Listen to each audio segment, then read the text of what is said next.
ورحمۃ اللہ وبرکاتہ۔ الحمد للہ رب العالمین والصلاة والسلام على سید الانبیاء والمرسلین محمد وآلہ واصحابہ اجمعین الى یوم الدین، اما بعد فاعوذ باللہ من الشیطان الرجیم، بسم اللہ الرحمن الرحیم۔ یا ایہا الذین آمنوا قوا انفسکم واہلیکم نارا وقودها إلى آخر الآية۔ صدق اللہ العظیم۔ برادران اسلام ایک مکمل نظام حیات اور حصول بندگی ہے۔ یہ انسانیت کی فلاح و بہبود کے لیے آیا۔ اس کا مقصد ایسے کامل افراد تیار کرنا ہے جو ابدیت کی معراج پر ہوں، جن کی پیشانیاں صرف وحدہ لا شریک لہ کے سامنے جھکے، جو اطاعت و عبادت کے خوگر صلاح و تقویٰ کے پیکر ہو۔ اس لیے اس نے تعلیم و تربیت کا ایسا اصول بنایا کہ انسان اپنی ولادت کے دن ہی سے اللہ کی الوہیت و وحدانیت کا معتقد ہو جائے، اور جب اس دنیا سے جائے تو حالت ایمان میں جائے۔ برادران ملت، اسلام نے ایک بہترین فرد کی تیاری اور بہترین معاشرے کی تشکیل کا یہ ضابطہ بتایا۔ سب سے پہلے والدین پر یہ ذمہ داری عائد کی کہ وہ اولاد کی تربیت اسلامی نہج پر کرے، ان کے دل و دماغ میں اللہ کی عظمت و جلالت، الوہیت و وحدانیت کا بیج بوئے اور اس کی آگاہی کرتے رہے، یہاں تک کہ عمر بڑھنے کے ساتھ ساتھ ایمان کا ایک تناور درخت تیار ہو، عمل کے پھل بچے۔ اس لیے والدین پر پہلی ذمہ داری یہ ڈالی کہ جب بچہ پیدا ہو تو اس کے کان میں اذان کہی جائے، تاکہ وہ اس دنیا میں آتے ہی سب سے پہلے اللہ کا نام سنے، اس کی کبریائی کا اعلان سنے، رسول اللہ صلی اللہ علیہ وسلم کی رسالت کا اعلان سنے، ایمان کے بعد سب سے پہلے اسلامی عمل نماز کا اعلان سنے، اور شروع ہی سے اس کے مزاج میں غیر شعوری طور پر یہ بات جم جائے کہ نمازی فلاح و بہبود کا ذریعہ ہے، نمازی ابدیت کی معراج ہے، نمازی بندگی کی شان ہے، نمازی مومن کی پہچان ہے، نمازی ایمان کی علامت ہے۔ مجھ کو اس دنیا میں اللہ کا فرما بردار بن کر رہنا ہے، اسی کے سامنے جھکنا ہے۔ بچہ جب شروع آخری سے آشنا ہو جائے تو حکم ملتا ہے کہ والدین اس کو نماز کی تلقین کریں جب وہ 7 سال کی ہو جائے، اور جب 10 سال کی ہو جائے تو نماز فرض کرنے پر ان کو مارے۔ دیکھیے اور کیجیے تربیت کا کیسا ضابطہ ہے۔ بچہ ابھی حد بلوغ کو نہیں پہنچا، شریعت نے ابھی اس سے نماز کا مطالبہ نہیں کیا، لیکن اسی عمر سے اس کے مزاج میں اس کی اہمیت کو بٹھانے کا اہتمام کیا جا رہا ہے، تاکہ بچہ جب عاقل و بالغ اور مکلف شریعت بن جائے تو اس کا سر ہر حال میں اپنے خالق و مالک اور معبود حقیقی کے سامنے جھکا رہے، اور ایاک نعبد و ایاک نستعین کی عملی تفسیر ہو،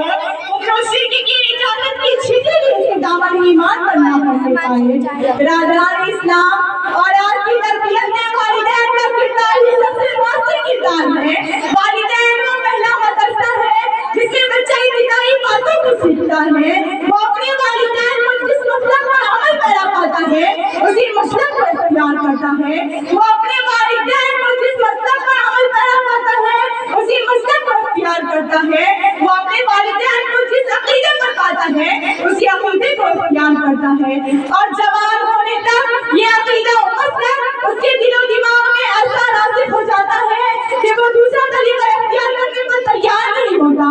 اللہ کے رسول صلی اللہ علیہ وسلم نے فرمایا، کل مولود یولد علی الفطرۃ فابواه یهودانہ او ینصرانہ او یمجسانہ، کہ ہر بچہ فطرت اسلام پر پیدا ہوتا ہے، پھر اس کے ماں باپ اس کو یہودی بنا دیتے ہیں یا نصرانی بنا دیتے ہیں یا مجوسی بنا دیتے ہیں۔ جیسا بنائیں گے بن جائے گا، جیسا سکھائیں گے سیکھ لے گا۔ لہٰذا والدین کی ذمہ داری ہے کہ وہ اولاد کی تربیت میں کوئی غفلت نہ کرے، ان کے ہر عمل کو اسلامی عمل بنائے، اسلامی تعلیمات سے آراستہ کرے، زندگی کے اصول و آداب سکھائیں، کھانے پینے، اٹھنے بیٹھنے، بولنے چالنے، رہنے سہنے، یہاں تک کہ بول و قرار کے تمام طریقے اس کو سکھائے، اس لیے کہ اسلام ایک مکمل ضابطۂ حیات ہے رہنمائی کرتا ہے، ہر شعبے کو مکمل بناتا ہے، محل سے لے کر لہر تک کے تمام مراحل اس کی نگاہ میں ہے، زندگی کا کوئی پہلو اس نے پچھڑا نہیں چھوڑا۔ اگر اولاد میں والدین نے اولاد کی تربیت میں کوئی کوتاہی کی تو کل قیامت کے دن ان سے معاوضہ ہوگا۔ ایسا نہیں ہے کہ اسلام نے صرف اولاد کو اپنے والدین کی اطاعت و فرمانبرداری کا مکلف بنایا، بلا شبہ والدین کا مقام بہت اونچا ہے، ان کے احسانات بہت زیادہ ہے، انہوں نے اولاد کے لیے تمام مسائل و آلات جھیلے، تمام پریشانیاں اٹھائی، اس لیے اللہ نے ان کے ساتھ احسان کا معاملہ کرنے اور ان کی اطاعت کو اولاد پر فرض کر دیا اور ان کی نافرمانی کو گناہ عظیم قرار دیا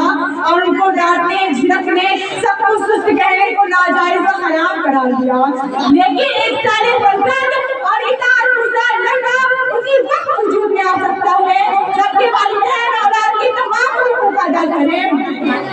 اولاد سے محبت تو ایک فطری بات ہے لیکن اس کی تربیت بھی ضروری ہے۔ اگر ماں باپ کو اپنے بچوں سے محبت ہے تو یہ کیسی محبت ہے کہ اس کی دنیا سنبھالنے کے لیے رات اور دن محنت کرتے ہیں، اس کی خوشحالی کے لیے اپنے کو بدحال بناتے ہیں، اس کی راحت کے لیے اپنے کو مصیبت میں ڈالتے ہیں۔ اصلی محبت تو یہ ہے کہ اس کی دنیا بنانے کے ساتھ ساتھ آخرت بنانے کی فکر کرے، دین بنانے کی کوشش کرے، ایسی اولاد بنائے کہ یہی اولاد پر قیامت کے دن ان کی بخشش کا ذریعہ بن جائے، یہی اولاد اسلام کی محافظ بن جائے، یہی اولاد شریعت نافذ کرنے والی بن جائے، اللہ کے دین کی داعی بن جائے، قرآن کریم کی تعلیمات پر عمل کرنے والی بن جائے۔ سارے اولاد اللہ تعالیٰ کی بہت بڑی نعمت ہے، سارے اولاد صدقہ جاریہ ہے، سارے اولاد سارے معاشرے کی بنیاد ہے، نیک اولاد ملت کا ناز ہے، نیک اولاد دین کا سرمایہ ہے، نیک اولاد اسلام کا مقصود ہے۔ اللہ تعالیٰ سے دعا ہے کہ اللہ تعالیٰ ہم کو صالح بنائے، والدین کا فرما بردار بنائے اور والدین کو اولاد کی اسلامی تربیت کرنے کی توفیق دے۔ آمین۔ وآخر دعوانا الحمدللہ رب العالمین۔